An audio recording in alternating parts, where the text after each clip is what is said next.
Le yoga n'est pas une thérapie, et pourtant, il soigne. Hello, moi c'est Maya et ma passion sur les réseaux sociaux en dehors de la kinésithérapie et du yoga, c'est de diffuser des paillettes au plus grand nombre.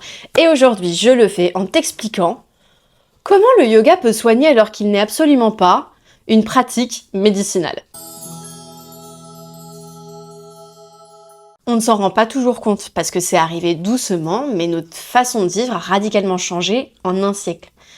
Il y a encore quelques générations, la plupart des métiers étaient physiques. On travaillait dans les champs, dans les usines, sur des chantiers.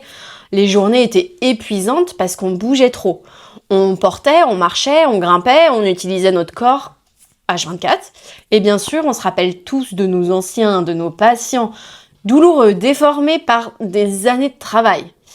Et puis bien sûr est arrivée la révolution industrielle, puis l'informatique, puis le télétravail, et encore plus la qualité de vie au travail et la longévité.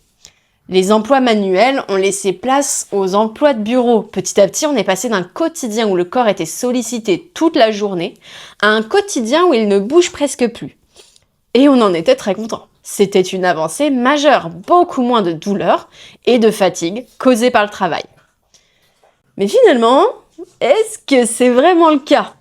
Et comme si toutes ces modifications ne suffisaient pas, on a voulu améliorer encore les choses avec l'ergonomie.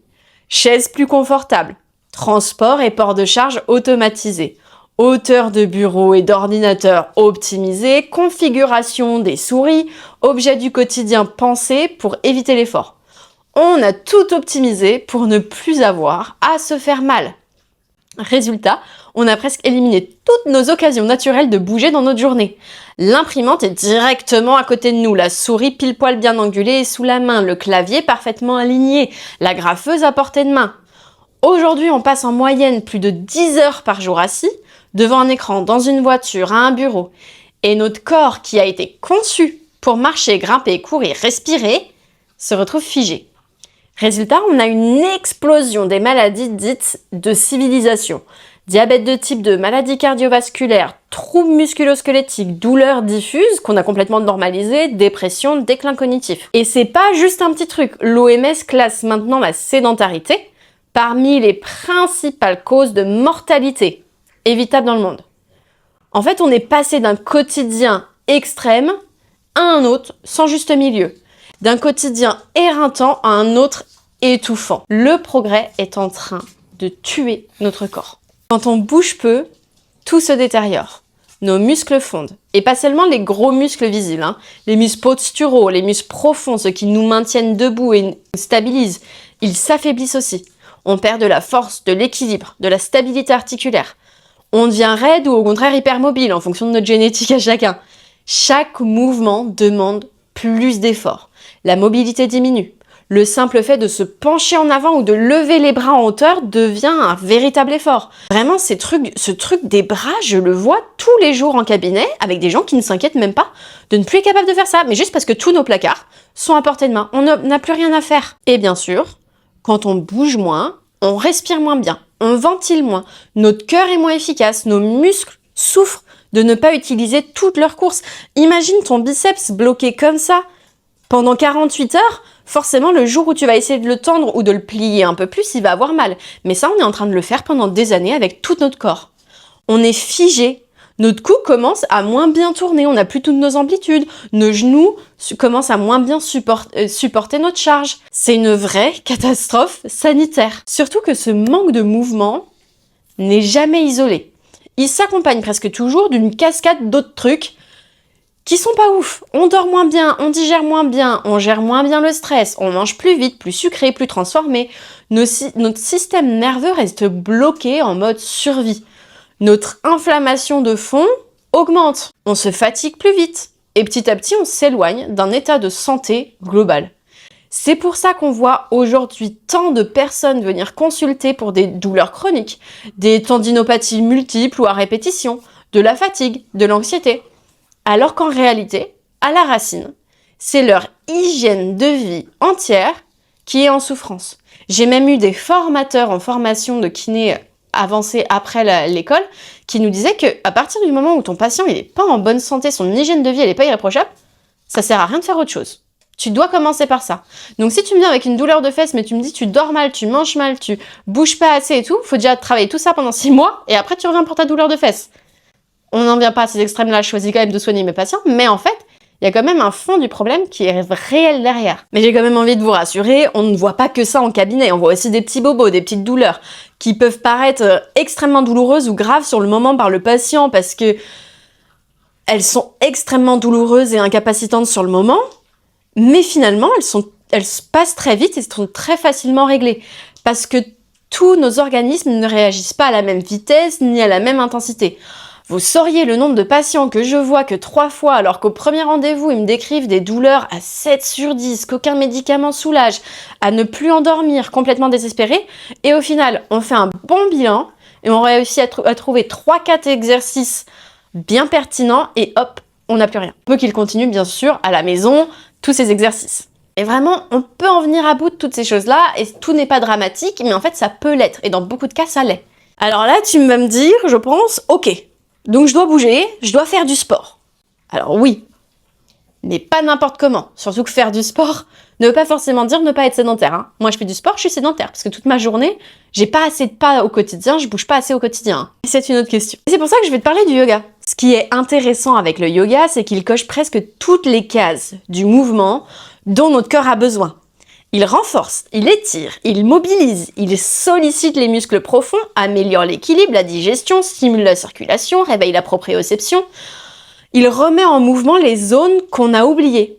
Il utilise, et ça c'est vraiment mon point important, absolument toutes nos amplitudes articulaires, en passif comme en actif. Donc tous nos muscles sont utilisés dans toutes leurs courses. Et c'est vraiment le point principal à aller chercher. On utilise tout le corps. Et quand mes patients hésitent entre le pilate et le yoga, je le sais que peut-être toi aussi, mon cœur et ma tête ont tendance à inciter les gens à aller vers le yoga. Le pilate, à la base, c'est appelé la contrologie, le contrôle complet du corps. Selon moi, il reste encore trop d'amplitude non exploitée dans le pilate et pas assez de laisser-aller. Alors que le laisser-aller est essentiel pour gérer justement tous les aléas du quotidien. Se baisser sans se contracter, se tourner sans spasmer, réagir par réflexe en gardant nos muscles détendus sans que ce soit subi comme un traumatisme par le corps. Pour moi, le yoga est mieux que le pilate là-dessus. En plus, le yoga, mais tout comme le pilate ici, reconnecte le corps et l'esprit, ce qui est essentiel quand on veut sortir de la douleur chronique ou même avant d'en arriver là, reprendre le pouvoir sur sa vie, ses capacités et nos réactions face au stress, comment on expérimente notre vie en fait. Et surtout, le yoga ne demande pas de performance, et la performance, on le sait, c'est quand même le début de la fin. Il ne demande pas de record. On ne juge pas un yogi à ses capacités sur le tapis, on ne juge pas un yogi tout court d'ailleurs. Il n'y a pas de choses qu'on réussit ou non en yoga, c'est plutôt est-ce qu'on ressent bien ça? Est-ce que ça fait du bien? Est-ce que le corps tolère? De quoi le corps a besoin? Est-ce qu'on peut modifier ça? Et pour parler des postures plus avancées, plus acrobatiques, qui demandent plus de souplesse dans le yoga, elles sont juste là pour que tous les corps en aient. Pour que tous les corps aient de quoi se faire du bien. Certains corps vont avoir besoin de plus, il faut qu'on trouve des choses pour leur donner. Mais c'est seulement ça, les postures acrobatiques, les postures qui demandent plus de souplesse, c'est pas... On doit les réussir pour être bon et on doit avancer dans notre pratique et savoir les faire. Pas du tout. C'est juste là pour que tous les corps aient de quoi se faire du bien. Et c'est exactement pour ça que tant de gens ressentent les effets thérapeutiques du yoga sans que le yoga ne soit en soi une thérapie. Parce qu'il répond exactement aux besoins de base de notre physiologie moderne. Et ça, pour tous les corps. Et c'est trop bien. Pour mon cœur de kiné, c'est fantastique. Après, le yoga ne fait pas tout. Ce n'est pas la pratique santé par excellence et il faut bien le comprendre. Il faut aussi parler de ce que le yoga ne couvre pas, question santé. Parce que si on veut qu'il devienne un vrai pilier de notre santé, il faut le replacer dans un ensemble plus large. Et il y a 2 choses fondamentales dont on ne parle pas assez sur les réseaux, qui manquent au yoga, tel qu'on le pratique la plupart du temps. Premièrement, l'effort cardiovasculaire intense. N'oublions pas que notre cœur est notre muscle le plus important du corps. Le yoga améliore la mobilité, l'équilibre, la conscience corporelle, ok? Mais il ne fait presque jamais monter le corps dans des zones d'entraînement suffisantes pour réellement améliorer la santé cardiovasculaire. Or, notre système cardio-respiratoire a besoin d'être stimulé régulièrement. Marcher vite, courir, danser, nager, faire du vélo, peu importe la forme, mais il faut transpirer, s'essouffler et faire battre ce cœur fort. C'est ce qui va nous protéger, ad vitam aeternam, des maladies cardiovasculaires, booster notre endurance et améliorer notre longévité. Sans ça, on n'est pas en santé. Et deuxièmement, la charge mécanique. Le deuxième point hyper important que le yoga n'apporte pas, c'est la vraie force. L'OMS est très clair. Nous devons tous pratiquer des activités de renforcement musculaire au moins 2 fois par semaine avec de la charge. Pas seulement pour l'esthétique et le cul rebondi, mais pour la santé métabolique, la densité osseuse, la prévention des chutes, le maintien de la masse musculaire et la régulation hormonale. Même si en yoga on fait de la force, on tremble vite selon les pratiques, la plupart des séances de yoga n'offrent pas la résistance nécessaire pour provoquer ces adaptations métaboliques et construire du vrai muscle et des l'os, etc. On doit porter du poids, car nous soumettons notre corps à ce besoin. Quand j'ai des mamans en séance qui sont contentes de soulever des haltères de 2 kilos, vraiment, je les engueule. Elles portent un bébé de 9 kilos dans un bras, un sac de course rempli de l'autre, le sac allongé sur l'épaule, la charge mentale de tout le foyer sur la tête, et elles s'entraînent avec 2 kilos. Il faut s'entraîner à porter ses charges. Et là, c'est pour des femmes jeunes, pour qui, en général, la masse musculaire est correcte, pas encore en déclin. Après 40 ans, nos muscles fondent. Et ils se font vraiment la malle. Il faut porter lourd et ne pas en avoir peur. On va pas finir avec un physique d'haltérophile en portant des haltères de 10 kilos.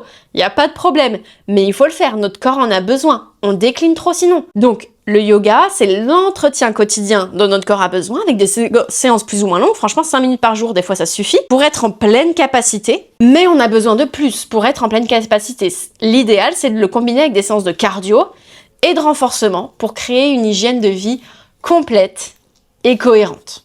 Mais quand même, le yoga a encore des grands avantages. Là où le yoga devient encore plus puissant, c'est qu'il ne s'arrête pas au corps. Quand tu pratiques régulièrement, il se passe quelque chose d'assez magique. Petit à petit, ta pratique déborde, dépasse de ton tapis. Tu respires différemment dans ta journée. Tu dors mieux. Tu as envie de mieux manger. Tu as plus d'énergie. Donc tu marches plus, tu bouges plus. Tu prends aussi du recul sur tes émotions. Tu arrives à mieux les gérer. Tu gères ton stress autrement. Tu remets un peu du rituel dans ton quotidien, du sens, de la présence. Et c'est ça la dimension spirituelle du yoga. Pas forcément une spiritualité mystique ou religieuse, mais une forme d'hygiène de vie consciente et générale. C'est une manière de réapprendre à prendre soin de soi dans tous les domaines, sans que personne n'ait besoin de te dire quoi faire. C'est un véritable effet papillon positif sur toi, sur ta vie, sur ton corps, mais même sur ton cercle proche. Et ça, c'est trop cool. Car quand tu te mets à rayonner, à être mieux, ça déteint sur les autres automatiquement. Et ça les incite aussi à rejoindre cette même hygiène de vie, notamment les enfants, le partenaire de vie. Alors oui, je le redis, le yoga, scientifiquement, n'est pas encore prouvé comme étant une thérapie. Il ne va pas soigner une pathologie grave, ni remplacer un traitement médical. Faut arrêter avec ces notions.